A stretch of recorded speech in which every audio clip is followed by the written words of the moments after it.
નમસ્કાર દર્શક મિત્રો. ગુજરાતમાં સ્થાનિક સ્વરાજ્યની ચૂંટણીની જાહેરાત થઈ ગઈ છે. 26 તારીખે મતદાન થવા જઈ રહ્યું છે. ત્યારે ગુજરાતની અંદર ત્રણેય પાર્ટીઓ પોતાના ઉમેદવારોની જાહેરાત કરી રહી છે. હાલમાં આમ આદમી પાર્ટીના જે ઉમેદવારોની જાહેરાત થઈ રહી છે તે અનુસંધાને આમ આદમી પાર્ટીના નેતાઓનું એવું કહેવું છે કે આમ આદમી પાર્ટીને ડરાવવા માટે આમ આદમી પાર્ટીના જે પણ ઉમેદવારો ફોર્મ ભરવા માટે તૈયાર થઈ રહ્યા છે તેમના વિરુદ્ધ હાલમાં જે ભારતીય જનતા પાર્ટીની સરકાર છે તે પોલીસને આગળ કરી અને ઉમેદવારોને ડરાવી રહી છે અને ધમકાવી રહી છે. જેને લઈને આમ આદમી પાર્ટીના નેતા ગોપાલ ઇટાલિયા, ઈસુદાન ગઢવી અને ઘણા બધા નેતાઓએ એવું કહ્યું છે કે 200 જેટલા ઉમેદવારો વિરુદ્ધ એફઆરઆઈ દાખલ કરવામાં આવી છે.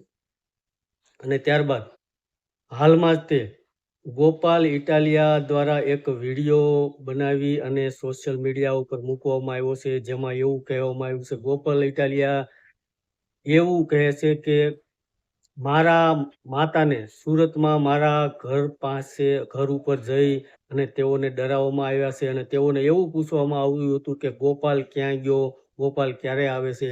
ત્યારે ગોપાલ ઇટાલિયાએ વિડીયો બનાવી અને હર્ષ સંઘવીને ઉધડા લીધા હતા.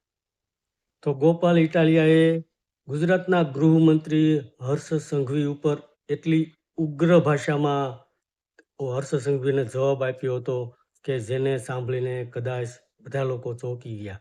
કારણ કે હર્ષ સંઘવીએ કહ્યું કે મારી માતાના ઘેરે જઈ એઓને ડરાવવામાં આવે છે, તમારામાં હિંમત હોય, તમારામાં ત્રેવડ હોય તો મારી સામે આવી જાઓ, મને અરેસ્ટ કરી દો, મારી સામે એફઆરઆઈ કરી દો, અમે કોઈનાથી ડરવાના નથી, અમે શું કોઈનાથી ફાટી પડીએ છીએ.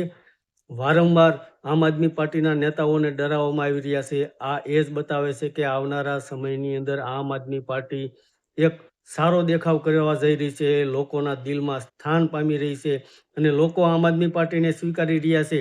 એ ભારતીય જનતા પાર્ટીને ખ્યાલ આવી ગયો છે કે આવનારા સમયની અંદર ભારતીય જનતા પાર્ટીને લોકો જાકારો આપી રહ્યા છે અને ભારતીય જનતા પાર્ટીના વિરોધમાં આવનારા સમયમાં મતદાન થવાનું છે. એટલા માટે ભારતીય જનતા પાર્ટી અમારા ઉપર, અમારા નેતાઓ ઉપર એફઆરઆઈ કરી રહી છે અને મને મારી માતાના ઘરે જઈને જે વ્યવહાર કરવામાં આવ્યો એ શું દર્શાવે છે? તમે તમારામાં ત્રેવડો તો સામી સાથી આવી જાઓ, હું તૈયાર છું, મારા ઉપર એફઆરઆઈ કરો, મને પૂછો. આવી રીતે ખોટી રીતે શા માટે અમને ડરાવવાનો પ્રયાસ કરો છો? આવી રીતે ગોપાલ ઇટાલિયાએ ગુજરાતના ગૃહમંત્રી હર્ષ સંઘવીને ઉગ્ર ભાષામાં જવાબ આપ્યો હતો. ધન્યવાદ દર્શક.